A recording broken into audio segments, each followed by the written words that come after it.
Bonjour Monsieur Nuchaga, merci d'avoir accepté notre invitation. La situation est assez dure dans le Haut-Karabakh. L'aide humanitaire ne peut pas être transportée à Stepanakert. Les gens meurent de la famine. Quelles sont vos inquiétudes? Premièrement, c'est un constat qui est celui notamment établi par le Conseil de sécurité des Nations Unies, qui a été saisi donc par l'Arménie, le gouvernement arménien, qui a constaté qu'il y a actuellement une crise humanitaire de grande ampleur suite au blocage du corridor de la Chine. Donc il y a aujourd'hui la communauté internationale qui reconnaît, et la France notamment, membre du Conseil de sécurité, qui a été très clair dans ses propos, demandant à l'Azerbaïdjan de respecter le droit international et de mettre fin à cette crise humanitaire en permettant la livraison de produits, notamment de première nécessité, de nourriture évidemment, mais pas seulement, médicaments. On sait aussi qu'il y a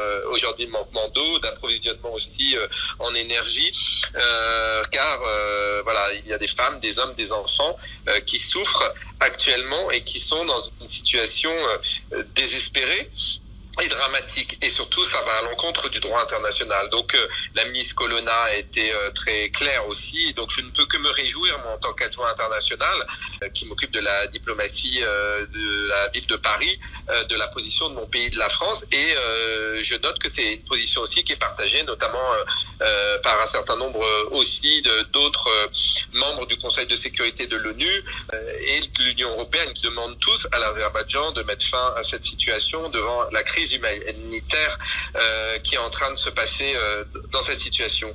Alors après, une fois que aujourd'hui cette demande de respect du droit, qui est quand même fondamental, qui est rappelé encore une fois par les membres du Conseil de sécurité des Nations Unies, qui est la situation que nous vivons actuellement, que vivent actuellement les populations dans le Haut-Karabakh, coincées et qui ne peuvent pas être ravitaillées.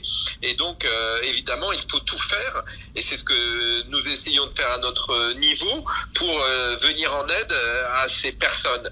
C'est dans cet état d'esprit que a été voté par le Conseil de Paris, que j'ai fait voter en Conseil de Paris, une délibération.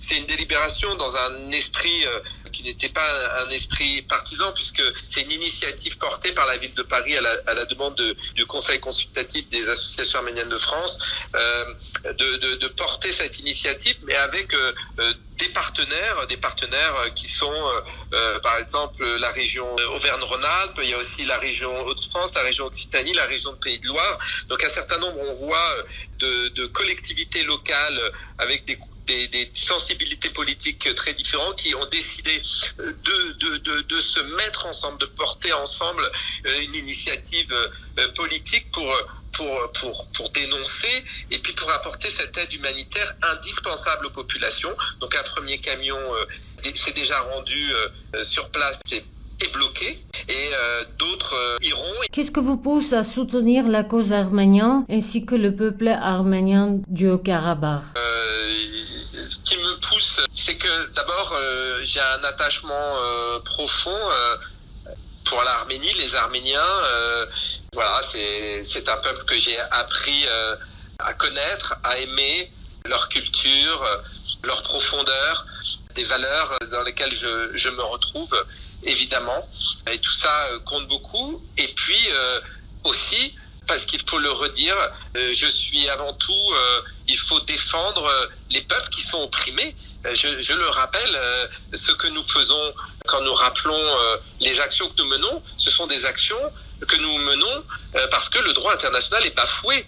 Donc j'entends ici et là certains et certains proches du régime de Monsieur Aliyev me reprochent parfois sur les réseaux sociaux mon engagement en faveur de l'Arménie, mais cet engagement, il repose avant tout sur le fait qu'il y a une violation du droit international. Et donc, on ne peut pas, en dehors de l'affection que je peux porter à l'Arménie, aux Arméniens, à sa culture, à sa musique que j'ai la chance d'écouter, de découvrir à de nombreuses occasions, les amitiés que je peux avoir aussi, il y a aussi l'homme engagé politique qui demande tout simplement le respect du droit international.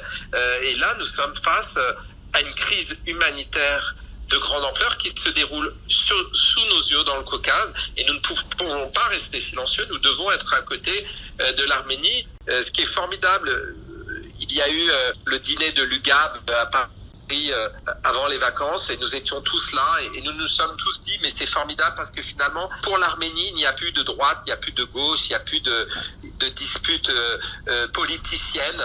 Tout le monde a le cœur avec les Arméniens et se lie pour venir en aide aux Arméniens. Et ça, c'est la force aussi des Arméniens d'avoir su aussi pouvoir rassembler des différents leaders politiques, toutes couleurs confondues, autour de leur cause qui est juste et noble.